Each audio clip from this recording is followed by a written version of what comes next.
Leoncio Sanchez was one of the most influential people in the capital. He lived in his townhouse in the city center and was very lonely. However, he would never admit that even to himself. Leoncio was always busy, negotiations, business trips, and meetings. He never had time to stop and think. He confidently and decisively flew through life like an arrow aimed at a target. Sanchez was envied and looked up to. He was invited to television shows, interviewed, everyone wanted to know the secret of his success.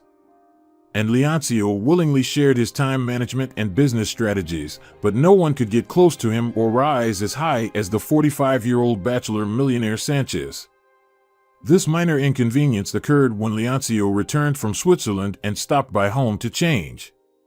His faithful maid, Teresa, who had been conscientiously cleaning his house for over 8 years, handed in her resignation. "I'm sorry, Senor Sanchez, but the kids want to get away from the noise of the capital and move closer to the sea. So, they're taking me with them. I'm very sorry to leave such a place, and I've grown accustomed to you and attached, like to a son, but there's nothing to be done. I really want to spoil my grandchildren soon, and my daughter-in-law is pregnant." Leoncio just frowned in response. Always these family circumstances. In his opinion, family and other attachments only added troubles to the orderly and thoughtful life he had so skillfully constructed. Yes, the millionaire often behaved like a machine rather than a human, but in the world of big business, there was no other way. You either move forward, regardless of everything, or lose everything. He generously paid Teresa and called his secretary to arrange for a new maid, stating the requirement that she be unmarried and childless. "It would be perfect if you could find me some plain mouse, Sylvia," he told his secretary. "Someone who stays home in the evenings and isn't too attractive to men. That kind will stick around for a long time." "Understood, Senor Sanchez," Sylvia replied. "I'll do my best." The next day, Leoncio saw her for the first time. She really looked very modest, a gray, slightly worn sweater, a black skirt below the knees, chestnut hair tied back in a simple ponytail. Blue eyes hiding behind glasses. On her feet, rough old-fashioned boots. She speaks softly and shyly, constantly fiddling with the strap of her bag. "Just what I need," thought Sanchez contentedly. As always, Sylvia is spot on.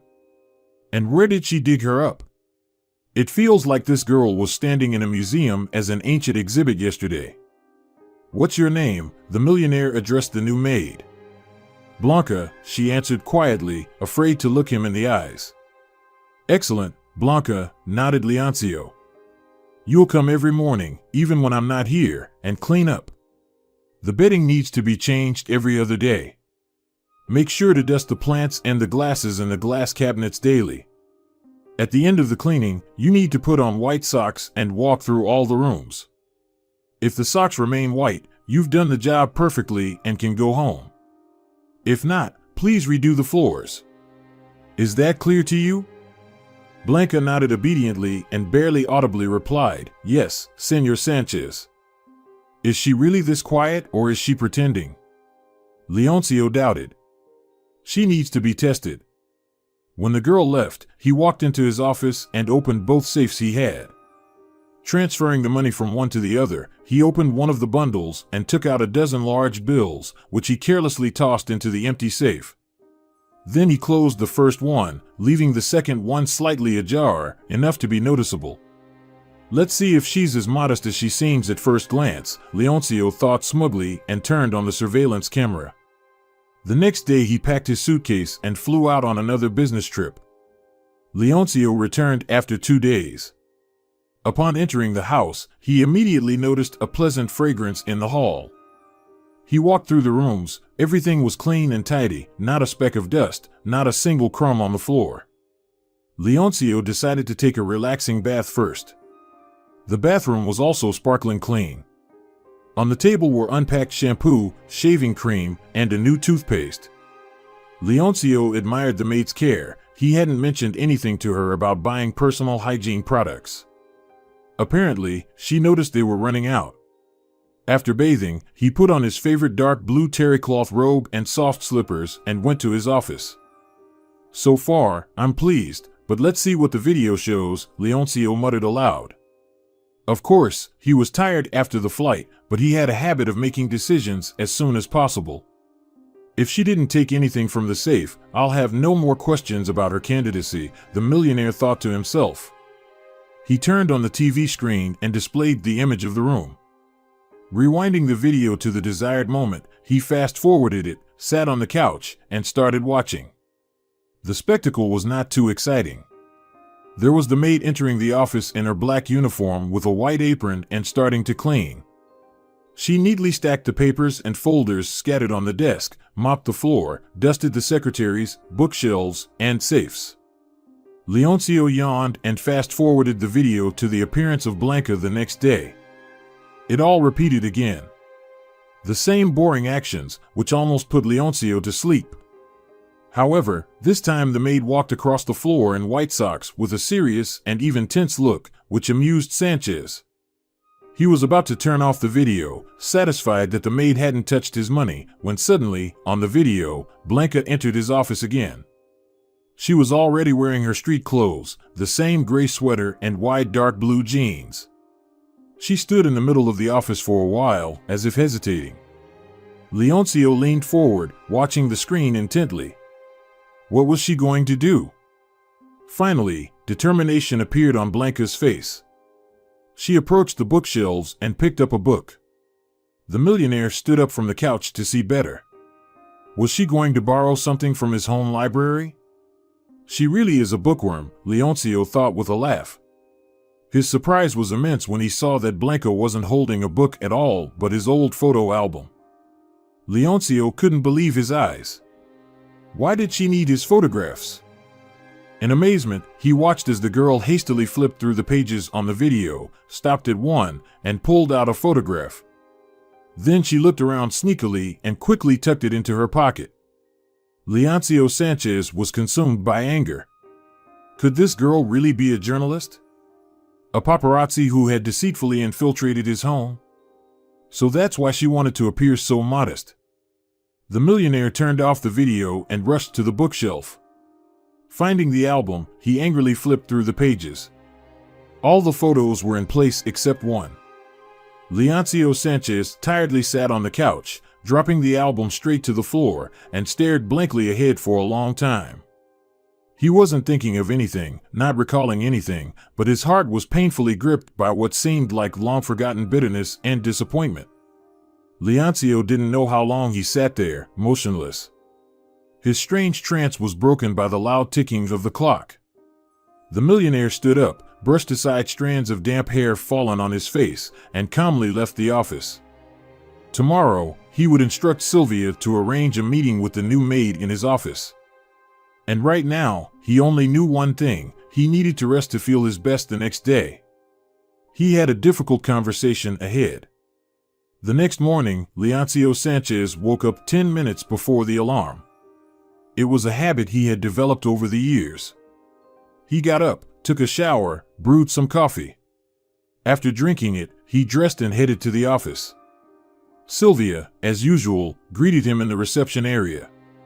She was wearing a red suit, and the tall, slender blonde looked as striking as ever. She rightfully considered herself the face of the company. "Good morning, Mr. Sanchez," the girl said cheerfully. "How was your trip?" "Excellent."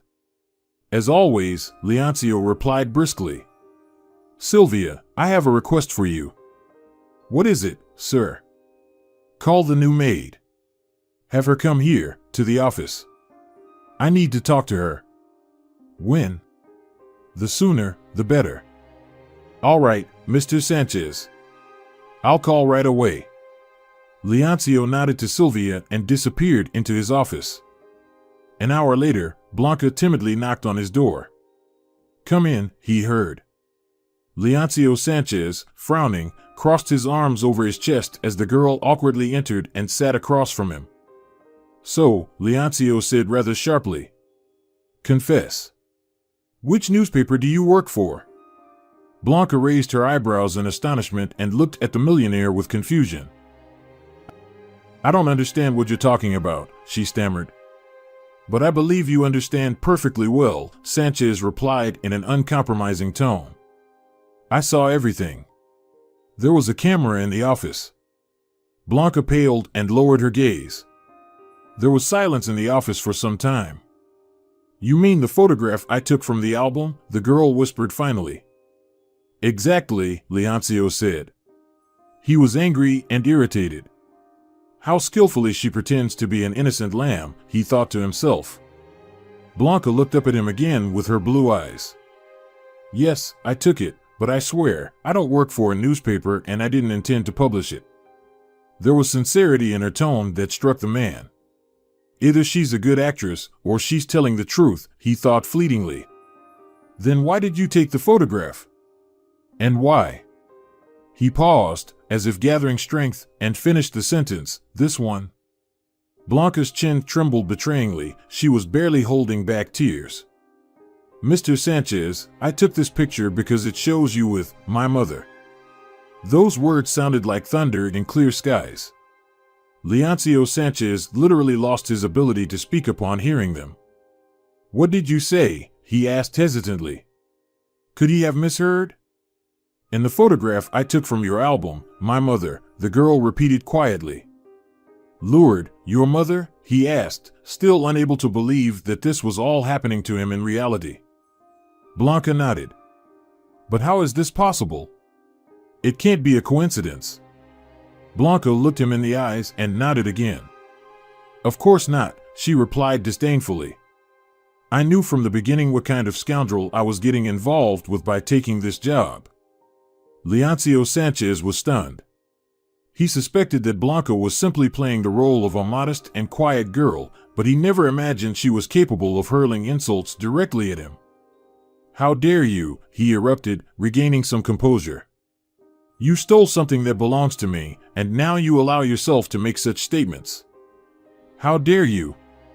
Blanca calmly and coldly met his gaze. I stole one thing from you, but you stole everything from my mother, she unexpectedly exclaimed. Leoncio's heart squeezed with pain. Me? I stole? She betrayed me herself.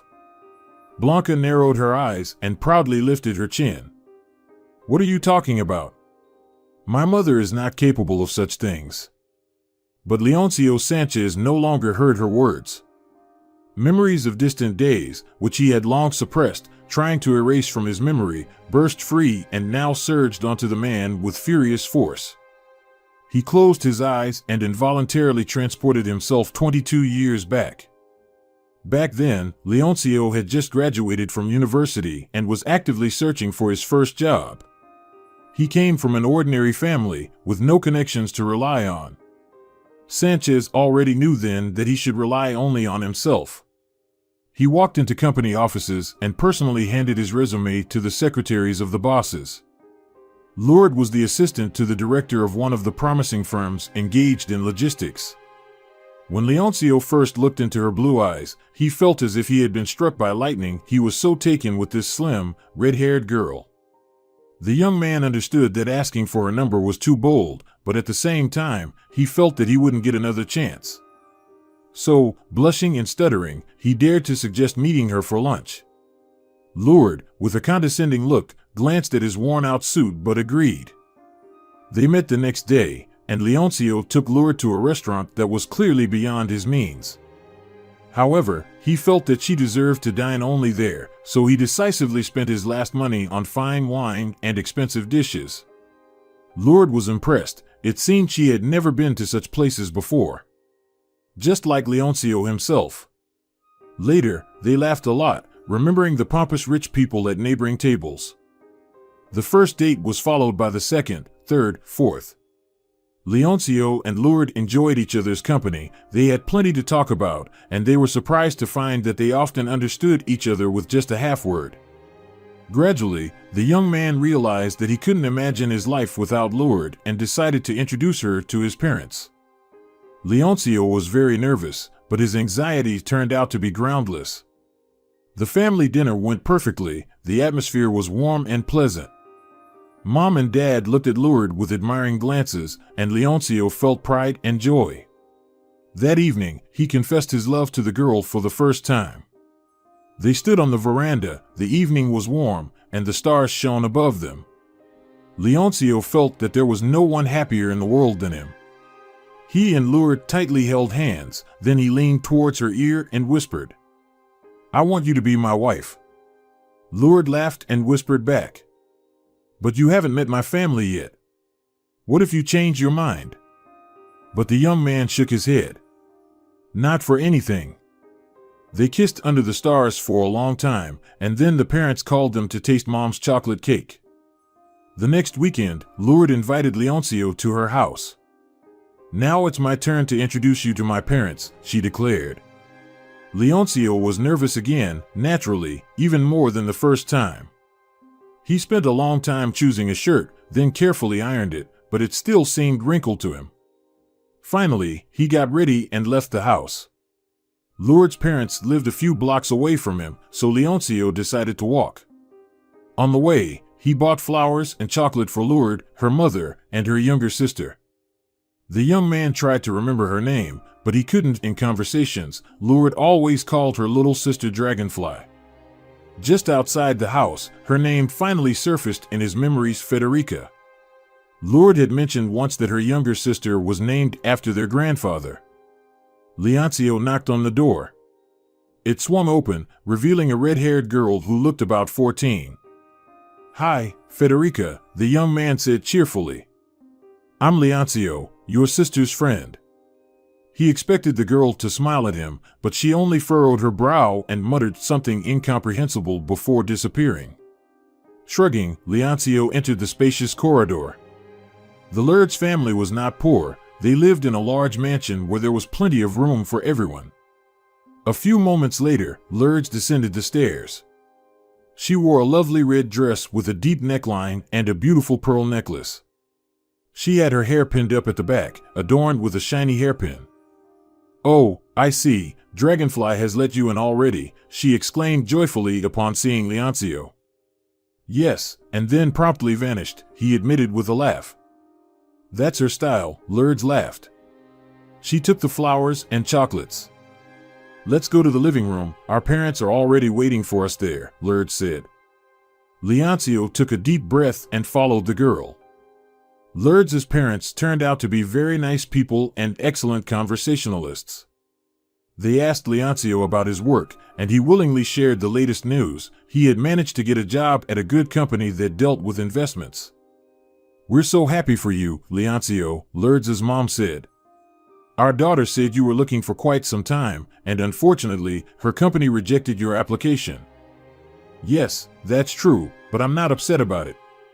The Lourdes company has given me a treasure that turned out to be much more valuable than any of their positions," Leoncio replied, smiling gently at his girlfriend. She smiled back at him. Federica, however, grimaced at the sight. She hastily stuffed everything on her plate into her mouth and, without thanking anyone, went to her room. "Federica clearly doesn't like me," Leoncio whispered to Lourdes. She just waved her hand in response. "Don't pay attention to her, darling. She's always like that." Leoncio wanted to believe her, but something told him that Lourdes was wrong. Apart from Federica's provocative behavior, the evening was a great success. When Leoncio kissed Lourdes goodbye and left the house, he felt great. The worry of the past few days had receded, and he was happy that the challenging moments were behind him. Now he could calmly propose to Lourdes and prepare for the wedding. With his new job, he could afford a larger apartment where they both would feel cozy and comfortable. With these optimistic thoughts, Leoncio returned home, took a shower, and peacefully fell asleep. Everything was turning out just as he had planned, even better. An old university friend who had become a real estate agent found him a beautiful apartment in the city center overlooking a beautiful park. Leoncio went to see it alone. He wanted to surprise Lourdes. He walked through the bright rooms, trying to imagine Lourdes' reaction, and it seemed to him that he couldn't find anything better. The apartment seemed to be made for the two of them. Without any further doubt, Leoncio made the deposit. Then he went downtown to buy a ring for Lourdes. He pondered over options for a long time until he settled on a delicate and very elegant ring adorned with a pale blue topaz. Just like the color of her eyes, he thought. He bought the ring on credit, intending to pay for it with his next paycheck. Now it's just left to propose to Lourdes. Leoncio carefully considered the details for a long time. He wanted everything to be very beautiful and romantic. While walking through the center, he noticed a small but cozy restaurant where a violinist was playing. He entered and ordered a cup of coffee. The waiter brought Leoncio his order, and the young man sat for a long time, listening to the musician. Dreams took him somewhere far away.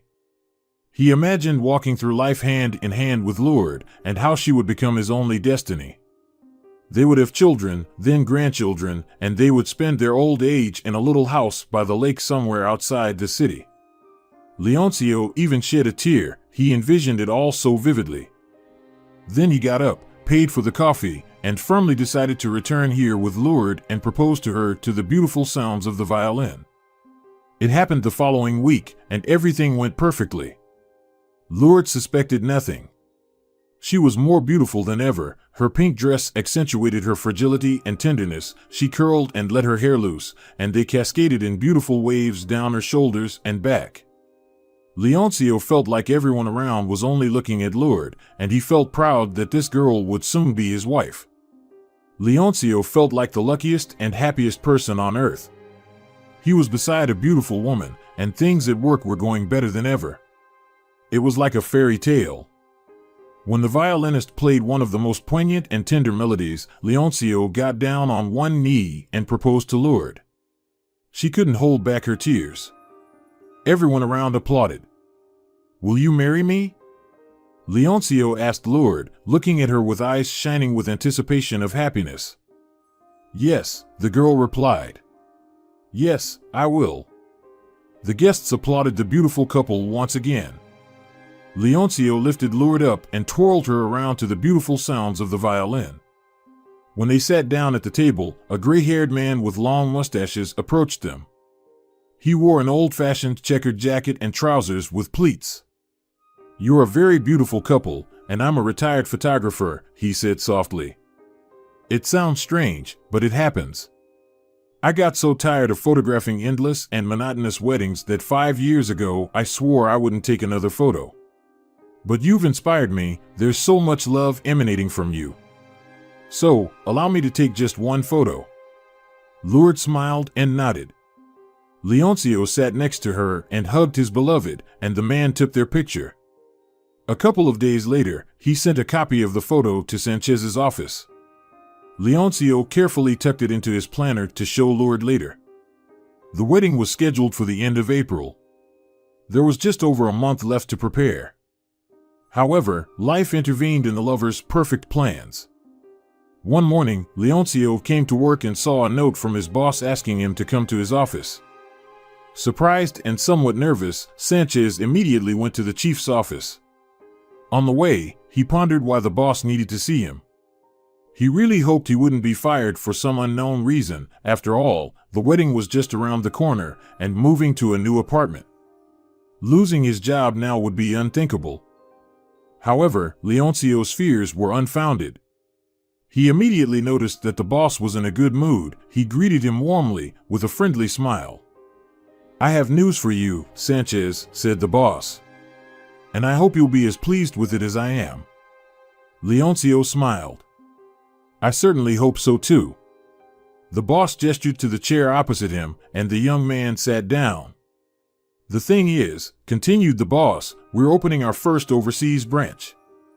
"Oh, congratulations," Leoncio said sincerely. "I wonder what I have to do with this," he thought to himself. "And you have a direct role to play in this," said the boss, as if reading his thoughts.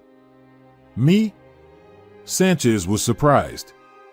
"You excelled at university. Your diploma speaks for itself. You have excellent reviews from your professors. You've also proven yourself to be a young but very promising specialist here. We need people like you. That's why I've decided to appoint you as the manager of the branch that is about to open in." He didn't manage to finish his sentence because the agitated Leoncio interrupted him. I'm very flattered, sir. But does this mean I'll have to relocate? The boss raised an eyebrow. Is that a problem for you? Leoncio hesitated for a few minutes before responding. The thing is, sir, I'm getting married soon. How soon? The boss asked, scrutinizing the young man. In a month. The boss cleared his throat and adjusted the already perfectly arranged papers on the table. I'm sorry, Leoncio. But this is a very important step for the company. I didn't just choose you randomly. I believe you have a great future ahead. If you lead our branch, you'll be on a path that many aspire to. But not everyone gets such a chance. Consider yourself very lucky. Leoncio nervously adjusted his tie as if it were choking him. But what about the wedding? Invitations have already been sent out, and postpone it for a short while. You'll go, settle in, then come back, have your wedding, and take your wife with you. It's simple. Leoncio still had doubts. Tell me, what's bothering you? The boss began to lose patience. Leoncio looked him in the eye. I'm very worried that Lourdes. What about Lourdes? Can't she wait? The boss smirked sarcastically. Sanchez nodded awkwardly. The boss stood up and began to pace nervously around the room. What kind of love is it if the girl can't wait a couple of months? And why do you need such a wife? Leoncio understood that the boss's words were more than fair, but something inside him clenched at the thought of postponing the wedding and leaving Lourdes here. Or do you want to be henpecked? The boss continued to protest. Your fate is at stake right now. Not just yours, but your entire future family's. Doesn't she want to live decently? And for your children not to need anything? Remember my words, you'll be a millionaire in no time. Do you want to miss such an opportunity? The boss's arguments sounded more than convincing, and Leoncio reluctantly agreed. Back in his office, he could barely wait for the end of the workday. In the evening, he and Lourdes agreed to have dinner together. He bought a bouquet of crimson roses and hurried to the restaurant, which was a few blocks away from the office. He arrived first. Lourdes had written that she would be a little late. Leoncio sat at the table and rehearsed the speech he was going to say to his beloved for the 100th time. He had never been so nervous before, and his heart ached and didn't want to go anywhere. Finally, Lourdes appeared. She was wearing a striking dark blue dress with an open neckline. A silver bracelet sparkled beautifully on her wrist. She had swept her hair to one side and wore long silver earrings. All the men turned to look at her as she walked to the table where Leoncio was waiting for her. How can I leave her alone and go? He thought jealously as he rose. Sorry, dear, got stuck in traffic, Lourdes chirped, hugging him. He handed her a bouquet. So beautiful. Thank you, darling, the girl smiled. Leoncio helped her sit, then sat himself and cleared his throat. He knew he was about to ruin Lourdes' mood, but he couldn't hold it in any longer. I need to tell you something, he said with a voice unfamiliar to him, trembling with nerves. Lourdes instantly sensed his state, and the smile faded from her face. What happened? The girl asked, concerned. Leoncio recounted the details of his conversation with his boss, carefully observing his beloved's reaction. Lourdes paled, but quickly composed herself. Of course, I'm upset that we'll have to postpone the wedding. But career prospects are very important for you, for us. And our future family. Your boss is right. Leoncio couldn't believe his ears. He knew Lourdes was sensible and rational, but he didn't expect her to accept this news so quickly and without much emotion. What if she doesn't love me at all? He briefly thought, but he quickly pushed away his doubts. Thank you, my love, he said. I'm so glad you understand the importance of what's happening. Did you think I would make a scene over a couple of months' delay? Lourdes laughed. Leoncio laughed too, feeling surprisingly relieved. Yes, that's exactly what I thought. And I also don't have the money to pay for all the dishes you broke in this restaurant. The rest of the evening went perfectly, and the next day Leoncio began to prepare for his trip. Their meetings with Lourdes became even more tender. Both felt that the separation was approaching with each passing hour. On the day before his departure, Lourdes came to Leoncio. They sat on the couch and turned on some movie, but both were too distracted to follow the plot. Leoncio breathed in the scent of Lourdes' perfume, wanting to memorize every detail. The girl held onto her beloved tightly. Around midnight, Leoncio said he would call a taxi, but Lourdes shook her head. "Tonight, I want to stay with you." Leoncio's heart jumped in his chest. "Are you sure? I thought you wanted to wait until the wedding." Lourdes nodded decisively. "Yes, I'm sure. Tonight, I want to be with you." Early in the morning, Lourdes left. Leoncio asked her not to see him off at the airport. He knew saying goodbye there would be even harder. He didn't want to leave her crying among a crowd of strangers. As they said goodbye at the doorstep, both couldn't hold back their tears. "I'll write as soon as I land," Leoncio whispered. Lourdes nodded. "I'll be waiting," she said. "I love you." "I love you too. And I already miss you." When Leoncio closed the door, he suddenly felt very scared. For a moment, he thought they might never see each other again. He wanted to rush out of the apartment and chase after the girl, but he restrained himself. That would look more than foolish. They had already decided everything. He didn't know that Lourdes was also standing behind the door, pressing her hands to her chest, but hesitating to knock. The new country greeted Leoncio more than warmly. Everyone treated him with respect, which amazed the young man. He himself felt very young and inexperienced. At first, it was difficult for him to adapt to the new life, but gradually, the young man began to get used to it, and it became easier for him to fulfill his obligations. Every day he called and wrote messages to Lourdes. Time flew by quickly, and the lovers eagerly awaited their meeting. Leoncio had already bought the ticket. They only had to wait 2 more weeks. That evening, Leoncio called Lourdes as usual, but her phone was switched off. Strange, he thought. That had never happened before. The young man called back an hour later, but the result was the same. He called Lourdes all evening, but she remained unreachable. And the next day, a message came. "Forgive me, Leoncio. I met another man and fell in love with him," the young man read. He almost dropped the phone, his hands trembled so much. He quickly dialed Lourdes' number again, but she didn't pick up. "Don't call me anymore," she wrote a minute later. Leoncio barely restrained himself from smashing the phone against the wall. How could she? After all the words she said to him. And he, like a fool, was waiting for their meeting. And she just betrayed him. Leoncio threw himself on the bed and, unable to hold back, burst into tears. By evening, he had a fever. He called the office and said he wouldn't be able to come to work tomorrow. He slept through the entire next day. The fever subsided, but Leoncio couldn't get up and make himself do anything. He just wanted to forget. Fortunately, the next day was Saturday, and he didn't have to go to the office. Leoncio spent the whole day lying in bed again. He hardly ate anything. On Sunday, he got into the car provided by the company and drove out of town. He wandered through the surrounding fields for a long time, trying not to think about anything.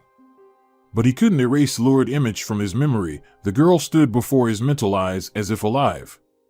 However much Leoncio tried, he couldn't help but feel love for her. "I must let her go," he said aloud. She chose someone else.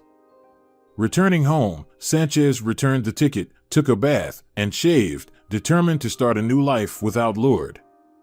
He blocked her number to stop checking incoming calls and messages every minute. On Monday, the young man went to work, and the familiar life once again swept him into the whirlpool of events. Leoncio tried not to remember the past and not to think about the future. All he had left was the present, and he was ready to act and make the most of everything it could offer him. He succeeded in everything he undertook, and with each success, he reached higher peaks. Eventually, Leoncio Sanchez left the company that had opened up so many opportunities for him, returned to his homeland, and started his own business.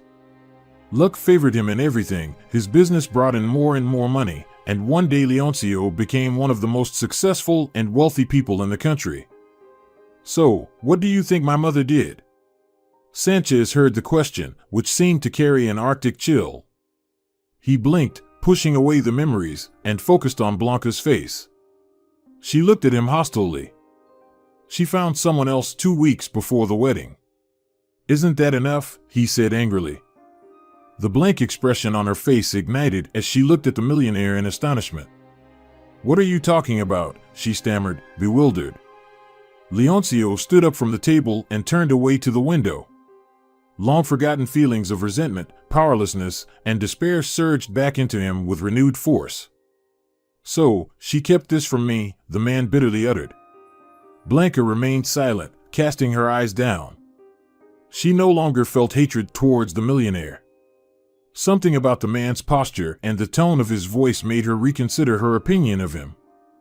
I don't know anything about it, but I'm sure it's a mistake, she whispered. After all, my mother was already pregnant with me 2 weeks before your wedding. Leoncio felt like he misheard.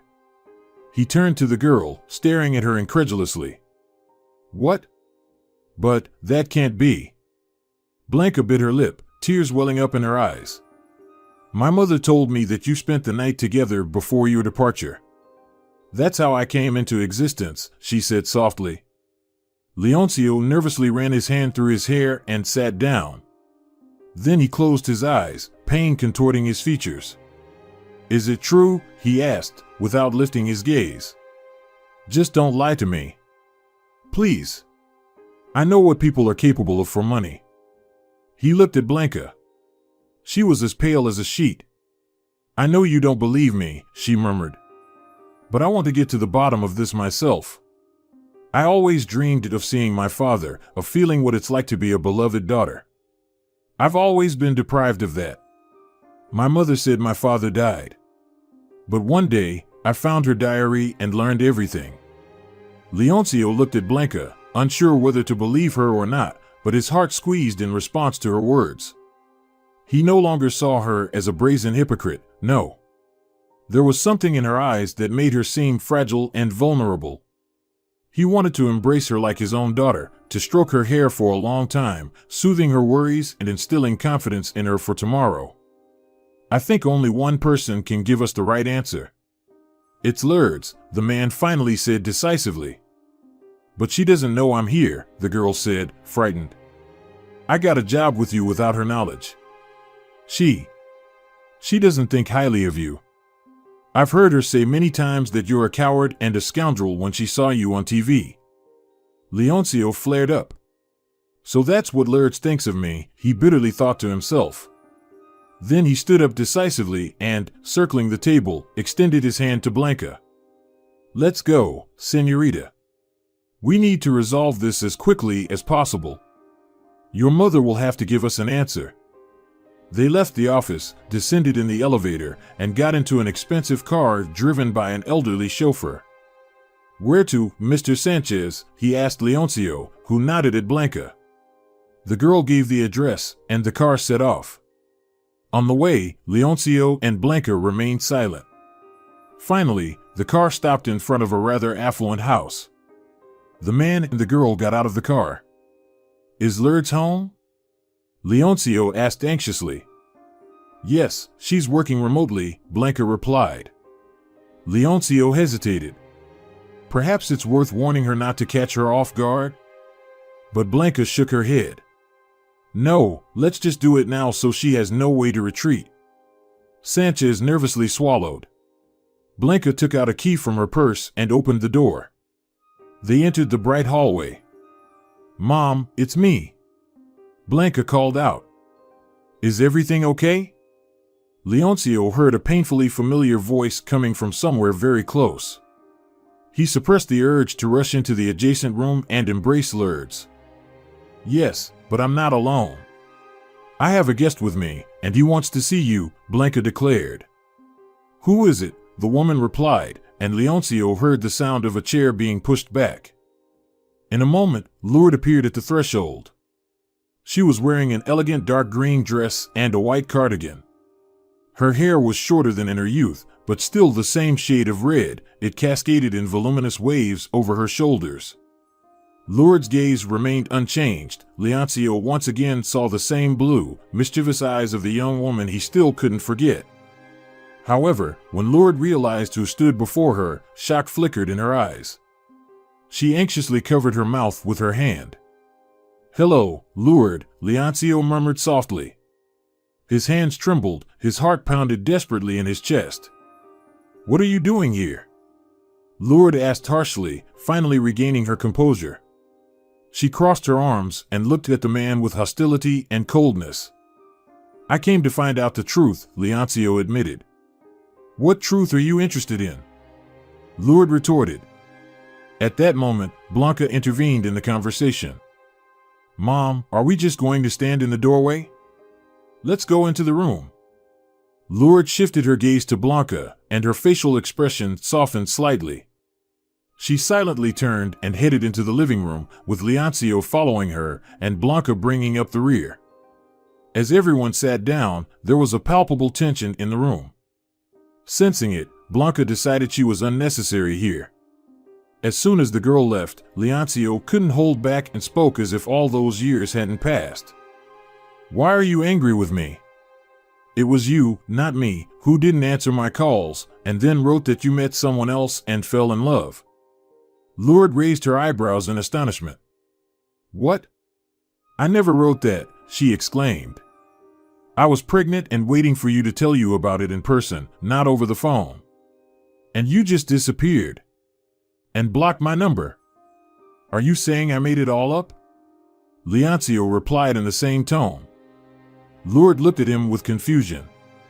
Then her eyes clouded over for a moment, as if she was trying to remember something. "Wait. Before that happened, I lost my phone. I was sure it was on my nightstand, but it wasn't there.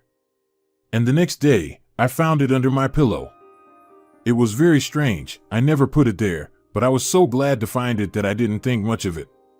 I thought I'd see a bunch of missed calls and messages from you, but the phone was empty. So I called myself, only to hear that my number was blocked.